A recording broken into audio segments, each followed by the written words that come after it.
Good morning, ma'am. Nasagot nyo na yung unang tanong ko kung nasaan si Presidente.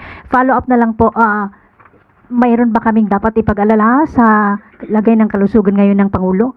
Wala po. Kailangan lang din po namin masabi sa inyo kung ano po yung naranasan ng Pangulo kagabi dahil kahit no madaling araw po ay nagtatrabaho po ang Pangulo.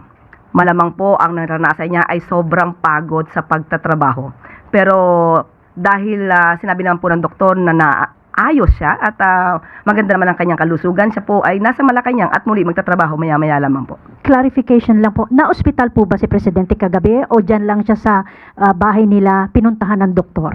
Yan po ay hindi po nabigay sa atin ang pinakadetalye. Okay. Isa pang question, ma'am. Sabi po ni MMDA General Manager General Nicolas Torre III, hindi pa siya retired sa PNP at hindi po siya nag-file ng optional retirement. Taliwas po sa sinasabi ngayon ng NAPOLCOM. Paano po natin maire-reconcile yun ng executive, considering na yung executive po ang nagtatalaga ng mga opisyal natin sa gobyerno? Wala po bang magiging conflict doon? Opo. Nakausap po mismo natin si General Torre at malamang po ay nagkaroon lang ng konting misunderstanding pero muli, the President appointed General Torre as the General Manager of MMDA. He took his office. He is now actively performing his job as the General Manager of MMDA. And for his optional retirement, he will receive full benefits and emoluments as a 4-star general. So, ibig sabihin po ba nito ay maililipat na o willing na siya na ilipat yung 4-star rank niya kay General Jose Melencio Nartates? Yan po ang sinabi natin sa kanya. Pumayag naman, ma'am. Okay na sa kanya yun. Accepted na niya. Accepted po niya yun. Dahil po tinanggap niya po ang posisyon na ito, alam niya naman po kung ano po ang maaaring mangyari at muli, ang mangyayari lamang po, siya po ay tatanggap ng benepisyo, full benefits, at lahat ng emoluments as a 4-star general. Okay, so wala na tayong magiging problema doon. Wala na po. Okay, salamat po, ma'am. Salamat po. Tina Maralit, The Manila Times.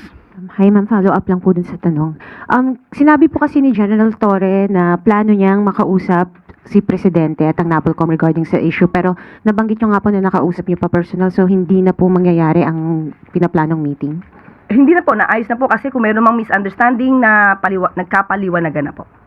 So ma'am, isa pa po, do you think there's a need to revisit the PNP law para po hindi na maulit ang ganitong scenario in the future? Maaari po kung ganito po ang nangyayari at nagkakaroon po ng misconception sa mga provisions no ng batas, maganda po ma-revisit at malaman kung ano ang dapat na mabago. Salamat po. Yusek, before my main question po, banggitin ko lang po yung articles of impeachment ng Bayan kanina. Institutionalizing systemic corruption and patronage by adopting the BBM parametric formula. The President betrayed the public trust by institutionalizing and entrenching a pork barrel system. Your comment po. Again, BBM parametric formula and then? The President betrayed the public trust by institutionalizing and entrenching a pork barrel system. Okay, unang-una, ito rin naman po yata ang naging issue patungkol pa rin po sa GAA, patungkol pa rin po sa pagbibigay ng ayuda. Unang-una, nasaan po ba yung sinasabi nating BBM parametric formula? They have to prove that. Okay, pangalawa po, yung sinasabi yung pork barrel. Mapapatunayan po natin sa mga ginawa ng Pangulo na pinag-ingatan, ulitin po natin, pinag-ingatan po ng Pangulo ang budget. Marami pong na-veto at ang binigyan niyang utos noon sa DBM ay magkaroon ng conditional implementation. Marami po ang mga nasaktan dahil hindi na ibigay ang kanilang mga budget na hinihiling dahil pinag-ingatan po at meron po tayong tinatawag na for later release. At yung mga for later release na yon, karamihan po doon ay hindi na-release dahil kulang po sila sa mga requirements.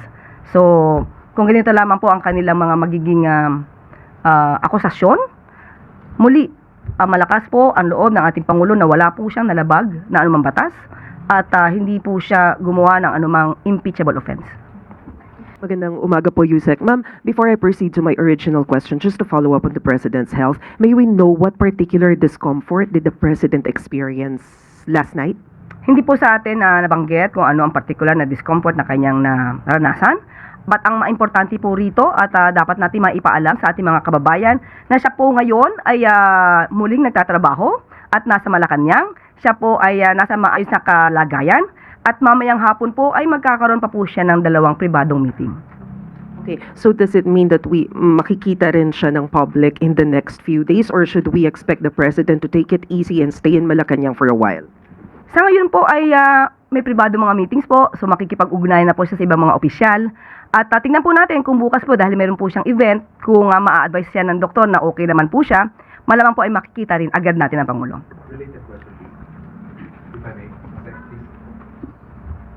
Ivan Mayrina, GMA7. Yusek, have you personally seen the president, and can you tell us your observations of his overall condition? Sa ngayon po, hindi ko po personal nakita ang ating Pangulo. Thank you. You may proceed po, ma'am. I'll proceed to my original question. May we have the Malacanang statement on the case filed against the Vice President, plunder, and the graft cases before the Ombudsman? I understand the President was not feeling well last night, but I wonder if he mentioned anything about this. Wala po, napag-uusapan patungkol po sa anumang kaso na naisampa sa Vice Presidente. Ba't ang Pangulo naman po natin ay naniniwala sa kakayahan ng Ombudsman at naniniwala sa katotohanan. Muli, kung sino yung dapat na managot, ay dapat na managot. So kung may katotohanan ang mga akusasyon laban sa isang opisyal, dapat lamang po ito maimbestigahan. But given the President is facing complaint, and then the Vice President is also facing complaints to highest officials of the land, what does it say about our country? Muli, ang Pangulo, sabi po niya sa atin, ay handa po siyang harapin to dahil alam po niya na wala po siyang nalabag na anumang batas at hindi po siya nag-commit na anumang impeachable offense. At doon naman po sana manatili na ang mga investors, ang mga kababayan po natin ay maniwala at magtiwala sa ating Pangulo. At lahat po tayo rito, hindi lamang po ang Pangulo, lahat po tayo ay dapat na magkaisa upang mas lalo pa natin patatagin ang ating bansa. Salamat. Sunod po na tanong, Rafi Ayeng, Daily Tribune. Good morning, Yusek, sorry. During the Senate Blue Ribbon Committee hearing this week na nag-appear yung witness na sina Maria and Joy said that their boss property in Tamarind Street, Forbes Park, was allegedly bought by former House Speaker Martin Romualdez. In a video dated November 24, 2025, Saldico claimed that Romualdez instructed him to deliver cash to 30 Tamarind Road. He described it as a drop-off point near the president's residence. The question is, does the president own a property near that area? And what is the reaction of the palace since the statement of Maria and Joy seemingly corroborates what Saldico revealed? And will these allegations eventually leads again to the president? Kung ano man po ang kanilang mga nasabi, mas maganda po na sila ay magkaroon ng ebidensya para mapatunayan po ito. At patungkol po naman sa binabanggit nila kay House Speaker po. House Speaker Romualdez. Former. Hayaan po natin na si Speaker Romualdez po or former Speaker Romualdez po ang siyang tumugon po dyan. Are you privy, ma'am, that the president has a property in Forbes Park? Sa ngayon po ay wala po na ibibigay sa ating impormasyon patungkol po dyan. Okay, ma'am. And second question is, reaction na rin po sa ipafile or pinile na second impeachment complaint against President today by Bagong Alyansang Makabayan. Again po, Yung second impeachment complaint po, na ipafile or final na ng Bagong Alyansang Makabayan o Bayan, sponsored by the Makabayan Bloc. so hintayin po na lang natin kung ano po nilalaman dyan. Hindi po tayo makakatugon sa ngayon kung wala po tayong detalye kung ano yung kanilang kinocomplain. Thank you. Salamat po. Sunod na katanungan, AC Romero, Philippine Star. Yusek, may mga ulat na si resigned lawmaker Saldico is seeking a dialogue sa pamamagitan ng mga intermediary na pare hinggil sa kanyang kinahaharap ngayon. Is the government open to a dialogue with someone who has been charged in relation to the flood control scam, and what parameters are we going to set in case we decide to hold talks with him?